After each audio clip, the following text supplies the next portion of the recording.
Hey, hardcore hog fans, welcome to Prediction Thursday. I'm Rick DeWeese, and I'm here with my good buddy, George Waddell from Beverly Hills, California. What's up, my brother? Another week.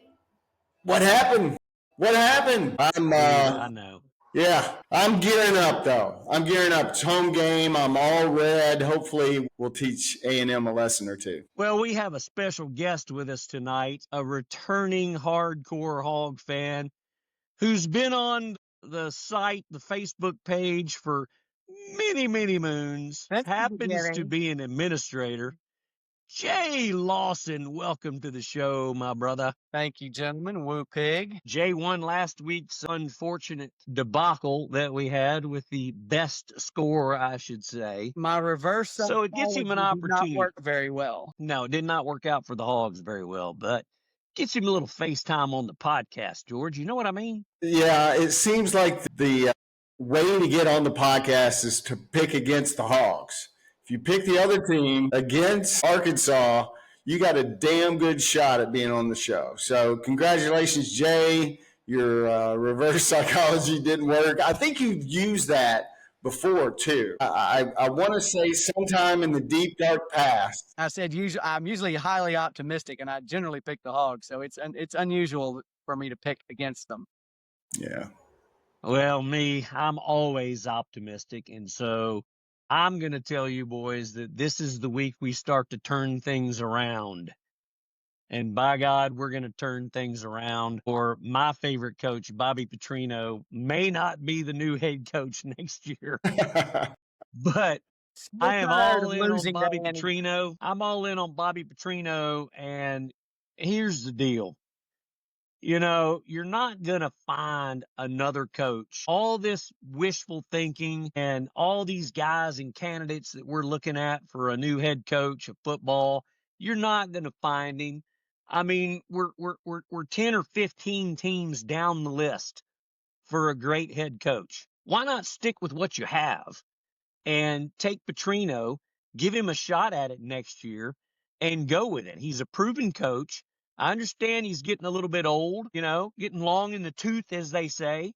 But at the end of the day, I don't think you're going to find a decent coach to carry this football team forward. So, in my opinion, you table this whole freaking coaching search, give it to Petrino, and go forward. And we'll take what we get the next 5 years, maybe 4 years, maybe 3. I don't know what the situation is, but that's my theory. So, Jay, since you like to talk over everybody, I'm going to give you the first opportunity to give your score. I'm not allowed to do this every week. Y'all have more practice at it than I do. Hey, rule number 1 is don't talk over anybody. No, you go first, Jay. What's your score? What's your prediction? Score only. Unfortunately, I'm carrying over from last week because I've watched A&M play, and unfortunately, I'm going to say 38-34. A&M. Lord, I mean, you're not optimistic this week at all. All right, George, I mean, come on. I mean, where are we at, buddy? Me and you. Yeah. Me and you on the island. Yeah. Here we are. Here we are back on the freaking island again. Yeah. This week's episode will feature Gilligan fumbling the ball. As I'm trying to be optimistic, Rick, and I hear everything you're saying about Petrino. I'm going to say Arkansas 31, A&M 27 because we're at home and we need a miracle. And I think a miracle can happen. It's happened before with A&M, and it's always a tight game, so maybe the Hogs will pull it off. Well, see, I'm glad you're on the optimistic side like I am, because now that Bobby's had an extra week to turn things around, I'm going with the Hogs, and I'm going 35-30 Razorbacks. Nice. So let's see how that works out. I know they're favored by 7.5 points, and I get that, and I understand that. They're a great football team. You know, the thing I like about A&M, if I have to like something about them, is they've just got a good team. You know, they've got a pretty good offense and a pretty good defense. Nobody's ranking in the top 20 I don't think their offense or defense or their running game or passing game or their pass rushing or pass defense, I don't think any of it ranks in the top 20, but they're decent. They're down there in the 30s, give or take. However, they got to go up against the 115th defense in the nation. So that's why I give them 30 points. However, our offense does rank higher than theirs, both rushing and passing. So hopefully Petrino can get that part of it done, and we'll get to our 35 points, and I'll be this week's winner. How you like that? I think Vegas likes that. I think the over is in the 60s. And 61.5, I do believe. 61.5. 61.5, and A&M is favored by 7 or 7.5? 7.5 for now. 7.5. Yeah. So Arkansas looks like a pretty cheap date. Hey, after people watch this podcast, that spread's going to go down to like 5 because they're going to believe in our optimism, and they're going to freaking start betting the Hogs one after another. Let's go. Right.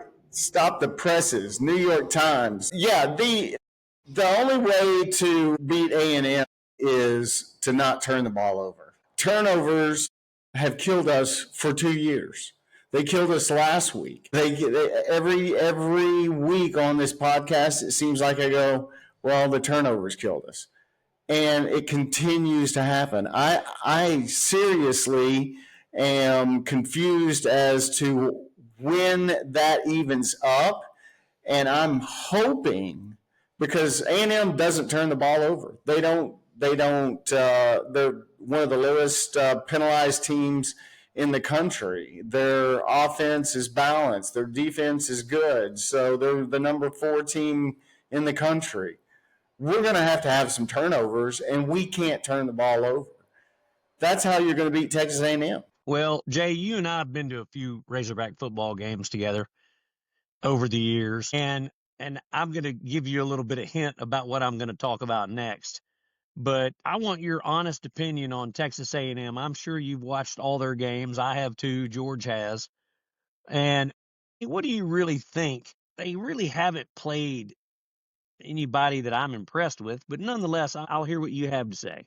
Well, they're scoring 34 points a game, or is it 37?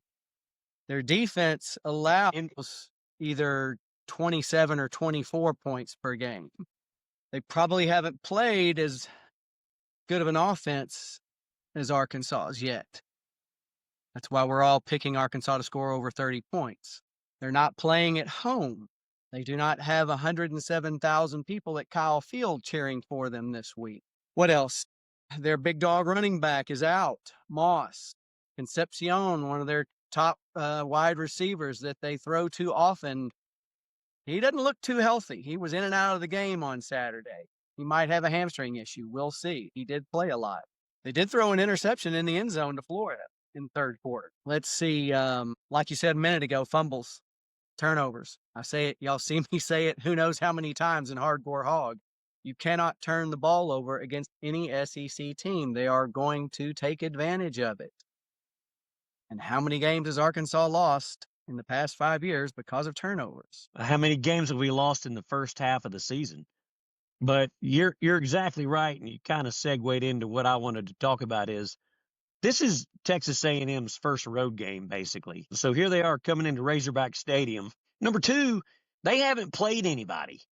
I mean, think about it. They played Notre Dame, which I think we should have played them better. We could have beat them. We didn't. But they beat Notre Dame by 1 point. Other than that, they played nobody. Like Florida, Mississippi State, Auburn, all in the bottom half of the SEC. They haven't played anybody. And like Jay said, at home. Hello. That's pretty easy when you're in that stadium. You know, the home of the 12th man.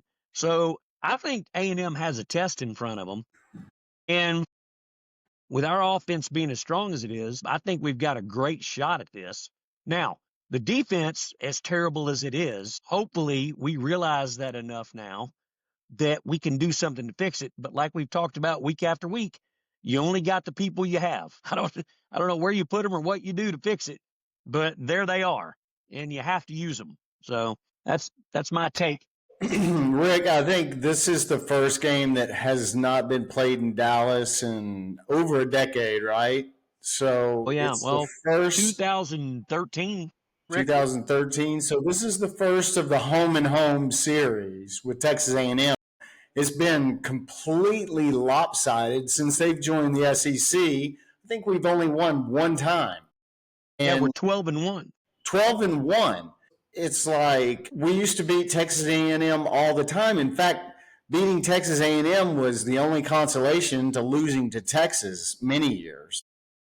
By the way, we're 42-36 over the years, and Yeah, we've got 3 ties. 42-36, but they are catching. And 12-1 in modern day, though. 12, we're 1 and they're 12 in yeah, modern day. That's terrible. yeah, so it goes back to my turnover analogy. Somehow the world has got to balance. There's got to be an equal and opposite reaction. And so that's what we can hope for.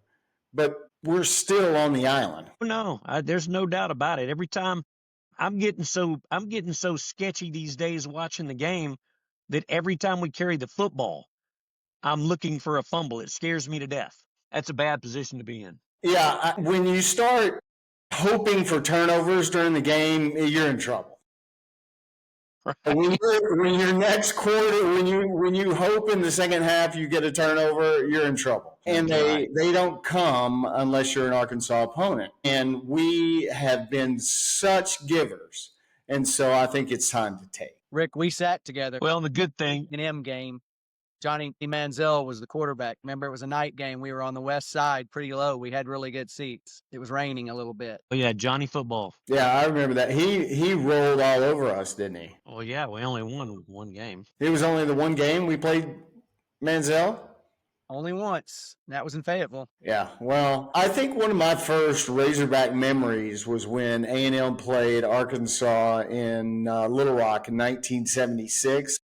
When you're 10 years old, you're just barely learning about the game of football. And then to learn that this game was going on just 30 miles away in War Memorial Stadium, you thought it was, and it was on national TV. So everybody was watching Arkansas. You felt just such pride in that. And I really think that Texas A&M game, when we won that, it kind of is what is really what made me a Razorback fan. It made me appreciate how special it was because there were so many Texas schools. Every team we played was Texas.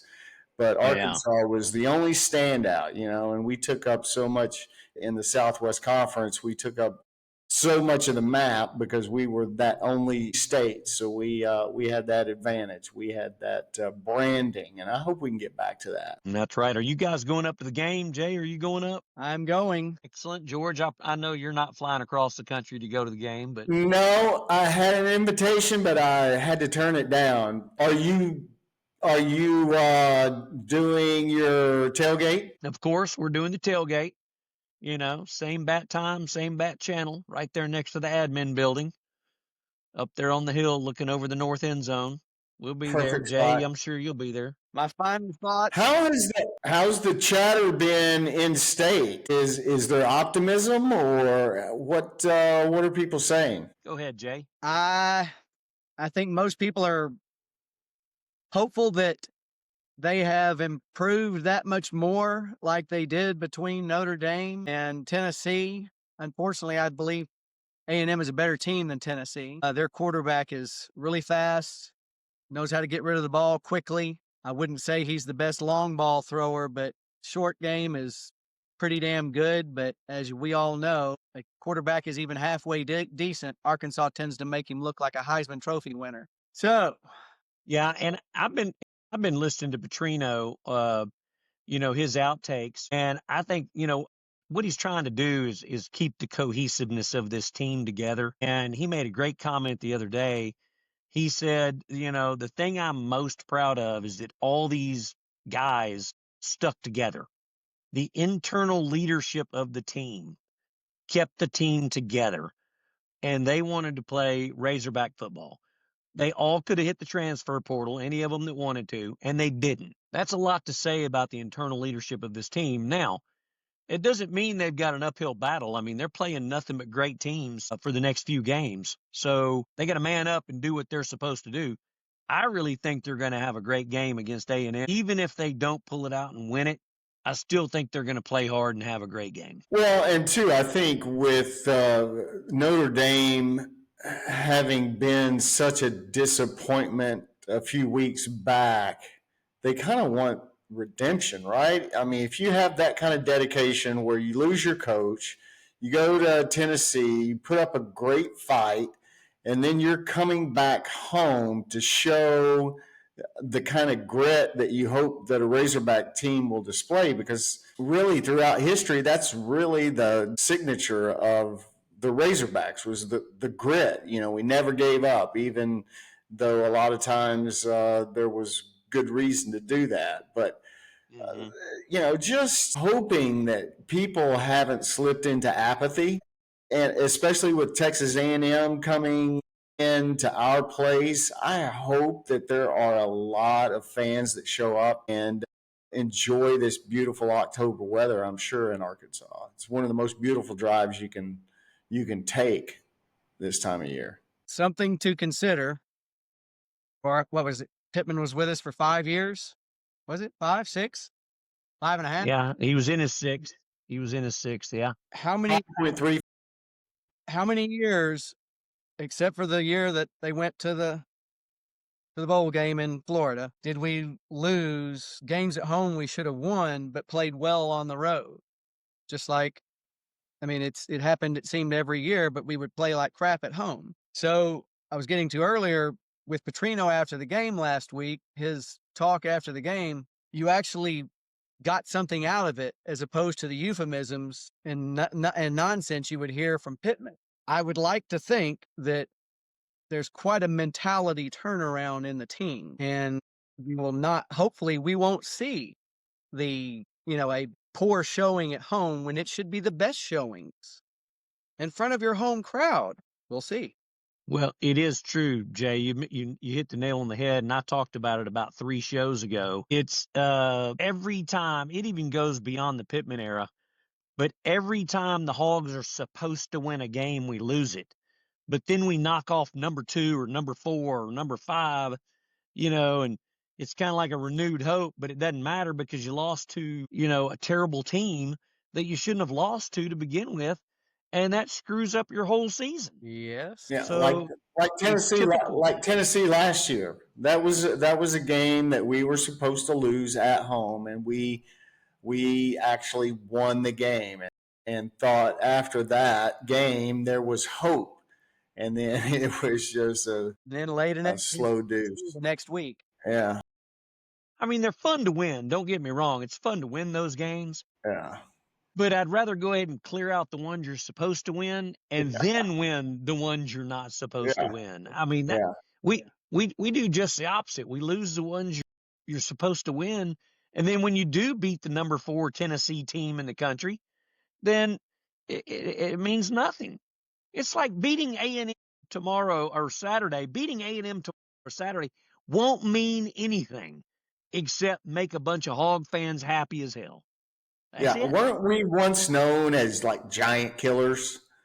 Like back when we beat Oklahoma in the Orange Bowl, and had beat Texas 42-11, and had some really big wins back out. It just seemed like, I always heard that Arkansas is a giant killer. Well, we're a giant killer, but we take our we take our lumps, and we get killed.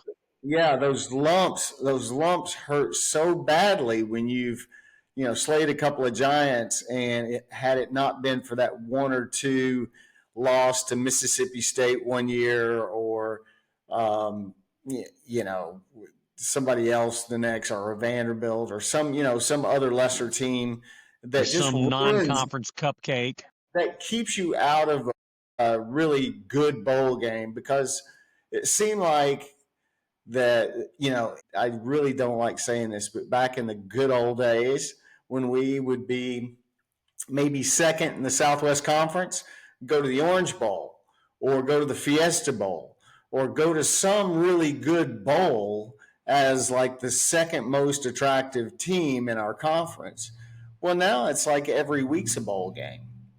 You know, Oh God, yeah. it's unparalleled now with Texas and Oklahoma in the conference, and so I'm just wondering, you know, so our three permanent opponents are going to be Missouri, Texas, and Texas A&M. Is that what I saw, or what? What was it I on the think you're schedule, right. Here, that's in my last week notes here, pal. or was it LSU? LSU's in there. Yeah, it's LSU, Missouri and Texas. Missouri, and Texas are the three. Are there four or three? Three, I think three. There's like four in a pod, and so we would be the other of that pod. Oh, that's right. Yeah. You're Yeah. exactly right. LSU's one of them. Well, I kind of like that. You know, LSU and Texas, and geez, I love playing LSU. Yeah, I I have do. zero problem playing LSU. Yeah, we seem to And play I'd them love well. to start playing Texas on a regular basis again. I loved Yeah. playing Texas back in the day. Yeah. You know. So I gave up my best Texas A&M memory. What's yours? Mine, I wouldn't say. Well, Go ahead. No, go ahead, Jay. Oh, I was just going to say, I wouldn't say it was a good memory, but I can very distinctly remember being about 12 or maybe 14. I can't remember exactly how old I was, but it was freezing rain and sleet in Fayetteville. And I was not prepared for that climate. It was quite. Luckily, somebody behind us had a poncho, so that helped considerably. I think I remember that game because it was before, it was when it was just two giant stands on each side of Razorback. It wasn't even Razorback Stadium, was it? But for a long time, they wouldn't close in one end because of the Boston Mountains. Well, the Broils, and they're not supposed to. Yeah, but they said, fuck that. They said, we're going to close it in. Rick? Well, what happened was the lady that donated the property for Razorback Stadium way back in the day, it was in her, what do you call it? A bequeathment? But whatever, when you die and you give away the land, she gave it away. She gave it to the Razorbacks. But anyway, what do you call it? She had conditions, which were no night games because she didn't want people driving back to Little Rock in the dark. Because the only way home was the pit. Right. Exactly. Or to Alma, which were exactly. So no lights. They were day games. She didn't want people driving back, and she wanted people to enjoy the mountains and enjoy the scenery. So when that deal ran out, that's when we got the upper level extensions, the $400 million renovation. The north end zone has always been closed in, but the south end zone never was. Then that's the next thing we did is close in the south end zone. And now we have what we have today, which is a pretty damn nice stadium. I'll tell you that. It's super nice. It's better than the Rose Bowl. I can tell you that. And it's loud. The Rose Bowl is awful. See a college football game in the Rose Bowl? Yeah. It's half full, but it's only because they've got half the seats blocked out. So it's really only a quarter of the way full, but it looks half full because they've got all this sheeting up. And then the weather sure was nice, I imagine. It's beautiful in Pasadena. Hey, but speaking of that, Franklin got fired. So back to our coaching discussion, how many jobs are going to be open after this year? And the competition to go out there and get coaches. And so this game is so important for Petrino, I think even more so than last week, because it's at home and because it's Texas A&M. If he can make a statement, then I'm right behind him. But I'm usually pulling for our coach anyway because he's our coach and I want to win. I know a lot of people. Penn State. Yeah. Wow. Yeah. That was a shocker because he had some. What a fall from grace! They were ranked number 2 in the country, preseason poll and had a vaunted defense and fell 3 straight games. Wow. Yeah, that guy had a great run at Vanderbilt and, got the Penn State job, was kicking ass at Penn State. And it's a damn shame. I mean, he's probably a pretty good coach. I mean, I don't think I would want to consider him as a candidate for Arkansas. I hope not, but you never know. I'll leave that up to the pro pundits that want to try to argue who ought to be our next coach. But No, but hopefully, my buddy that went to Penn State that I went to the Rose Bowl with that game, he texted me this week and said that there's been chatter about Petrino to Penn State if Arkansas doesn't take him. He wanted my well, opinion. or Franklin to Arkansas. You never know. I mean, Trade. I don't know. there may be a trade there, but Franklin, I think, got a nice check on his way out the door. at the end of the day, I'm just not willing to take a chance on some of these young coaches that are going to end up, like I said, we'll be 15 deep in the coaching search. Petrino seems like the best bet. I hope he just performs between now and then. It's unfortunate that he's stuck with what he's stuck with, but that's the game they play. That's the head coaching game. I'm glad It's going to be Hunter Yurachek. I can tell you that, all Hunter. I'm glad I'm not in charge of deciding who the coach is, because it cannot be easy. And the easy thing to do, of course, would be to nominate to hire Petrino, of course. But the easy thing isn't always the best thing, even though we know he's pretty damn qualified. No, I totally agree. But, luckily my job's not on the line. And so I picked Petrino. But at the end of the day, it's a Hunter Yurachek decision. And I think so far he's done a pretty good job, in my opinion. There's a lot of people that'll disagree with me, but I think he's done a pretty good job, and we'll see. I mean, he seems to find his way out of the trap without getting the cheese, but he finds his way out of the trap. Let's put it that way. I think he genuinely, whatever, he really loves Arkansas. Yeah. And it's a genuine love for the state. And I saw regret that he even admitted to in front of the press that he still feels. So this would be redemption. It'd be a great redemption story. I just hope that his style will mesh with the young guys today that are now getting paid, some of them hundreds of thousands, if not millions of dollars. And I hope that part of it is his offensive genius. If he can bring in some defensive guru, a big splash, it would be a great combo. And I think Arkansas people really do appreciate a good redemption story. I mean, what are we, 98% Christians? So we're all redeemed, right? Well, and Petrino, too, remember, spent some time in pro football. So he's no stranger to being around a bunch of kids that are getting paid a lot of money. Yeah. I mean, although he left in the middle of the night on his job, but at the end of the day, he's been there, done that in front of kids that are making a lot of money. I don't think he's any stranger to that part. I think the recruiting process is a lot different these days. But remember, he's been coaching at Louisville and Western Kentucky. He's been in the coaching world. He has progressed with these times that we're in now, which is basically consist of NIL and transfer portal and collective money paid out. So I think he knows what he's doing. Let's just see if he's not over the hill, if you will. I'm hoping that he's still got some of that genius in him that he had 10 years ago, when he was here. The only person I think that would want it more or would try harder might be Lashley, but I don't know. Yeah, I'd agree, since he was here and a former quarterback, but you don't know. I think Lashley, if I were him, I'd be holding myself out for a better job, to be honest with you. But you never know.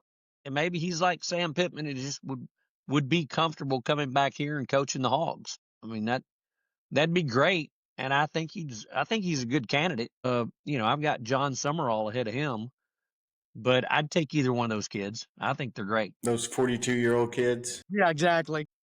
Those 42-year-old kids. Yep. Who are we, Rick? Who are we? I mean, geez, we're getting old, George. Getting We're old. the old people. Oh, Jesus. We're the old people. We're the ones that talk about the good old days and how it used to be. We need to skew. Oh yeah. Hey, that's all right. Hey, these young kids, they love us because we're smart. We keep up with Razorback football, and we tell them what's going on, not them telling us what's going on. Yeah, as far as we know. As far as we know. That's That's, right. that's what That's they right. tell us. Yeah. Wink and a smile. All right. Well, we're coming up on the end of our time here, boys. Hey, I just wanted to shout out to Jeff Smith who helped produce this podcast. Thanks, Jeff. I appreciate it. You are the man. Kept us all sounding good, looking good. Thank you, buddy. And I love the Razorback behind you.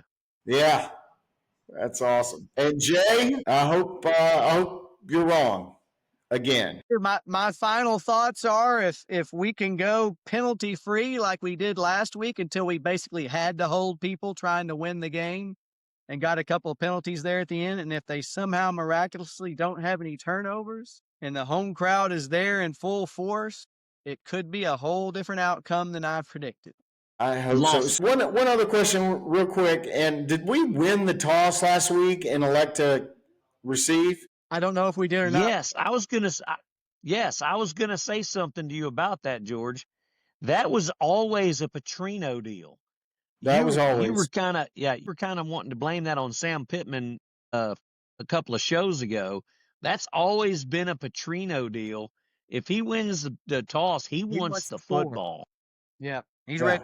He wants the football. That makes me nervous. I played too much Sega, you know. I don't disagree with his philosophy as long as you just do it every time, kind of deal. But yeah, hey, but Lawson.